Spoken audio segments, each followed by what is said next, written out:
Olá! Ato Bolsonaro Nunca Mais leva a população às ruas em diversas cidades brasileiras em protesto contra o aumento dos preços e os escândalos de corrupção do governo de Bolsonaro.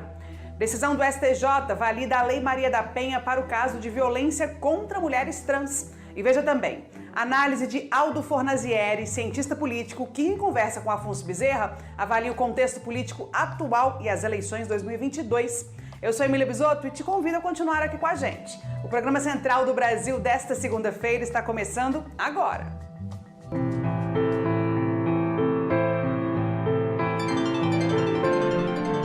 Central do Brasil. No sábado, dia 29 de abril, movimentos populares, partidos de oposição, centrais sindicais e sociedade civil realizaram mais uma mobilização nacional com o tema Bolsonaro Nunca Mais.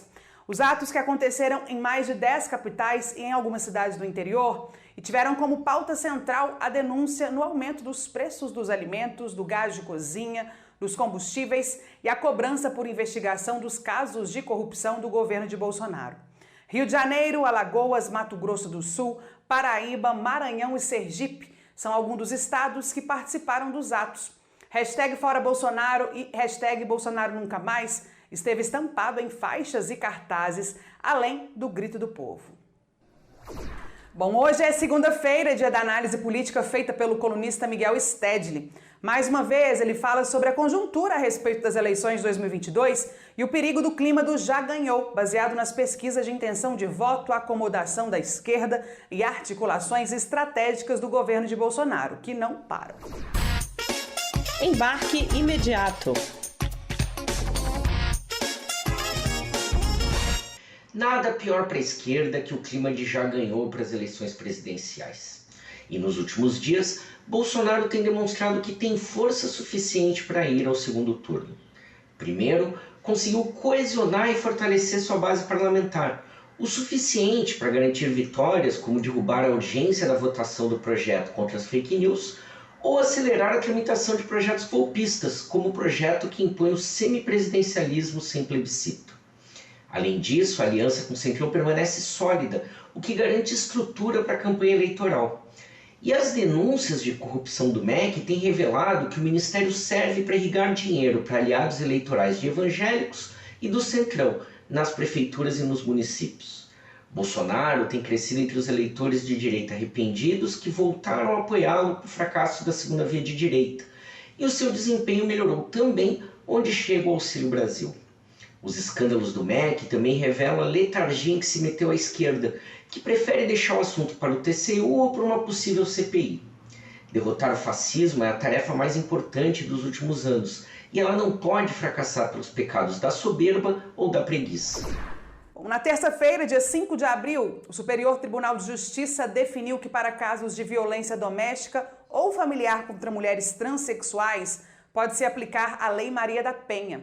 A sexta turma do STJ decidiu por unanimidade que caso uma mulher transgênero seja agredida pelo pai, a lei poderá ser validada. O ministro Rogério Schietti, relator do caso, ressaltou que a lei não faz considerações sobre a motivação do agressor, mas exige apenas que a vítima seja mulher. Ele mencionou ainda que o Brasil responde por 38,2% dos homicídios contra pessoas trans no mundo. Em reportagem, Vanessa Nakassato traz mais detalhes sobre esse assunto. Nacional. A presidenta da ANTRA, Associação Nacional de Travestis e Transsexuais, Keila Simpson Souza, ressalta que a decisão do Supremo Tribunal de Justiça de incluir mulheres transexuais na Lei Maria da Penha é a vitória de um pedido reivindicado há anos.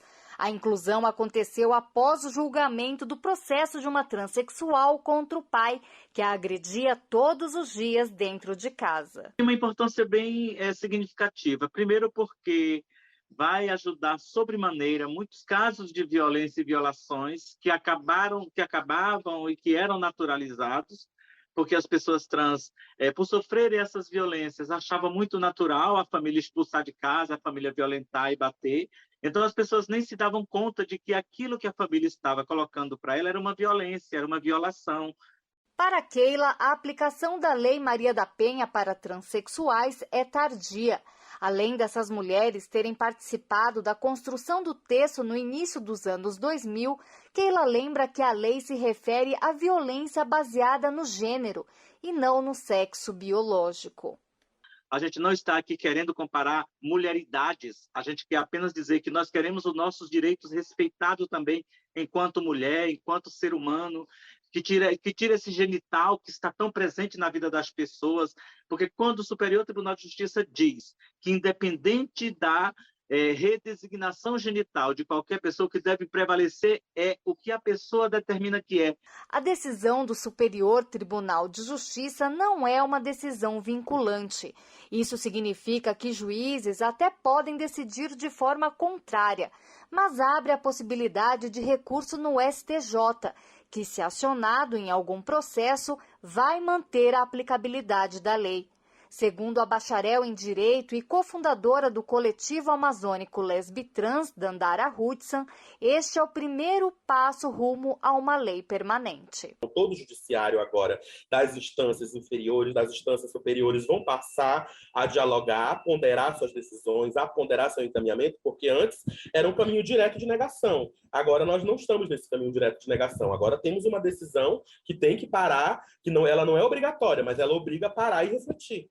Ela obriga o próprio judiciário a parar e refletir em si mesmo. A Lei Maria da Penha para as transexuais já está em vigor e ela é aplicada em casos de violência doméstica ou familiar, seja ela verbal, física ou psicológica. Bom, nos últimos dias temos acompanhado novas articulações políticas visando as eleições de 2022. Diante desse quadro, é preciso que os eleitores entendam a importância da consciência política, sobretudo para perceber qual candidato se aproxima às necessidades básicas e urgentes de uma população sedenta por trabalho, renda, moradia e dignidade. A entrevista central de hoje é com o Aldo Fornazieri, cientista político. Quem conversa com Afonso Bezerra analisa a formação das candidaturas presenciais e os números das pesquisas eleitorais. É com você, Afonso. Entrevista Central. Olá, recebemos agora o cientista político Aldo Fornazieri. Nosso assunto é a conjuntura política, o clima das candidaturas presidenciais, o que as pesquisas apontam e as previsões para a eleição de outubro. Como vai, professor? Ano bem decisivo, não é? Olá, tudo bem, com certeza. Quer dizer, temos pela frente um ano de eleições polarizadas, né? Ainda existem bastante indefinições, porque o cenário eleitoral ainda não está definido. Eu acho que tem toda essa questão da terceira via, né, que aparentemente não está conseguindo se acertar em torno de um candidato único. O professor, terminou agora em abril o prazo para as descompatibilizações, né, o que desenha os principais ou prováveis candidatos. Ao que indica, teremos uma eleição polarizada entre o Lula e o Bolsonaro. Do ponto de vista histórico do país, né, o que significa esta nova disputa entre dois polos? Eu acho que essa situação ela configura um cenário que se criou nos últimos tempos, não só no Brasil, mas em outros países. Quer dizer, que foi a emergência de uma nova direita. Vemos isso no Brexit, determinou a saída da Grã-Bretanha da União Europeia, eleição do Trump, eleições de outros líderes mundo afora, como o Viktor Orbán na Hungria. Vemos ontem mesmo o fenômeno de um forte crescimento da Marine Le Pen na França e o Bolsonaro aqui em 2018. Então, um contexto. Esse contexto ele continua, quer dizer, eu acho assim que tem dois grandes fatores que determinam essa eleição. Em primeiro lugar, a singularidade do Lula, né? Quer dizer, que é o fator decisivo dessa eleição, o fato dele ter se recolocado no jogo político a partir da anulação dos processos, o fato dele ter sido ser um ex-presidente muito bem avaliado e o movimento ao centro que ele fez. Na sexta-feira, o PSB indicou o nome do ex-governador Geraldo Alckmin para a composição da chapa com o Lula, né, como candidato a vice-presidente. Em análise tática e eleitoral, como é que o senhor compreende e explica esta aliança? Em primeiro lugar, nós temos que saber quem é o Lula e quem é o PT de modo geral, né? Quer dizer, o Lula tem uma história de diálogo e conciliação, né? Então, não se poderia esperar outro movimento. E o PT também, quer dizer, nos seus governos foi um partido que integrou setores de centro, setores de direita e assim por diante. Agora, veja o seguinte, quer dizer, por outro lado, é necessário perceber a inteligência estratégica do Lula. Por quê? Porque o Lula percebeu que essa eleição aqui vai ser definida pelo eleitor de centro. O eleitor de extrema-direita já é capturado pelo Bolsonaro, o eleitor de esquerda, de centro-esquerda e esquerda é capturado pelo Lula, e isso até inviabilizou uma candidatura do PSOL. Aí, então, quem decide essa eleição? O eleitor de centro. Ao colocar Alckmin vice, em primeiro lugar, nós temos que ver fundamentalmente o papel político que o Alckmin cumpre. Então, ele é uma linha de barragem para impedir perdas do Lula. O presidente Jair Bolsonaro está recuperando algum fôlego nas pesquisas, né, após meses seguidos de queda de popularidade. Esse movimento, professor, tende a permanecer nos próximos meses? Eu acho que o eleitor percebeu, e o eleitor que não quer votar no Lula percebeu que não há uma alternativa ao Bolsonaro. O fato de que um candidato da chamada terceira via não se viabilizou. Se um candidato tivesse se viabilizado, eu acredito que o Bolsonaro não teria sido tanto. E, nesse sentido, eu penso que é interessante para as forças progressistas, para a candidatura Lula e assim por diante, que se viabilize algum candidato do centro, né, da chamada terceira via, com algum potencial de voto. Os movimentos populares ocuparam as ruas no último sábado, dia 9, protestando contra o aumento do custo de vida, né? Como é que o senhor entende que o tema da economia deve atravessar o debate eleitoral e a própria decisão do eleitor? Eu entendo que a questão da economia vai ser a questão que vai polarizar a disputa, né? Principalmente pela situação trágica que o Brasil vive, né? Quer dizer, nós temos um desemprego muito alto, gente passando fome, as ruas das grandes cidades cheias de gente que não consegue mais pagar a moradia, né? Sem tetos, a perda do poder de compra dos salários, da renda, né? Quer dizer, todos os dias saem notícias sobre isso, e uma elevada inflação. Acabamos de conversar com o professor e cientista político Aldo Fornazieri. Muito obrigado, professor, pela sua participação e até a próxima. Eu que agradeço, é um prazer conversar com vocês. Emília, voltamos com você aí no estúdio.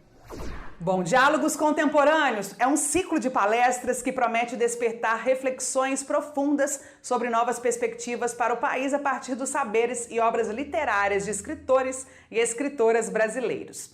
O evento, realizado em Brasília, propõe indagações como o que esperar do Brasil no futuro, como lidar com questões num país diverso e desigual, quais os obstáculos para reinventar um país mais inclusivo. A ideia do projeto literário é trazer para perto do público um painel de debates, discussões e reflexões para estimular o pensamento crítico sobre a realidade da vida, do Brasil e do mundo. A Cléria Costa é produtora do evento e reforça o convite. Parada Cultural. Eu sou Cléria Costa, sou produtora do Diálogos Contemporâneos, um evento que traz escritores brasileiros de renome até você. Nessa edição, contamos com nomes como Ailton Krenak, Mari Del Priori, Preta Ferreira, Fabrício Carpinejar, Tony Belotto, Sérgio Vaz, Viviane Mosé, entre outros. Os nossos encontros serão no Espaço Cultural do Liberty Mall, às segundas e terças, sempre às 19 horas. Vamos debater juntos temas relevantes para a vida, para o Brasil e para o mundo. Esperamos você lá. Siga-nos em nossas redes sociais. Amigos Cult, Facebook, Instagram, Twitter. Já aguardamos vocês. Bom, e para acompanhar a transição de Diálogos Contemporâneos, basta acessar o canal do YouTube, Associação Amigos do Cinema e da Cultura. A partir do dia 18 de abril, já é possível acompanhar a transmissão ao vivo do evento.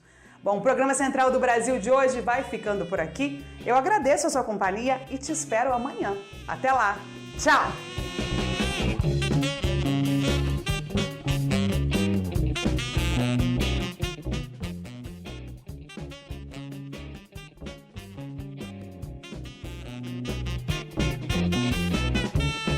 Central do Brasil, a rede de comunicação dos movimentos populares.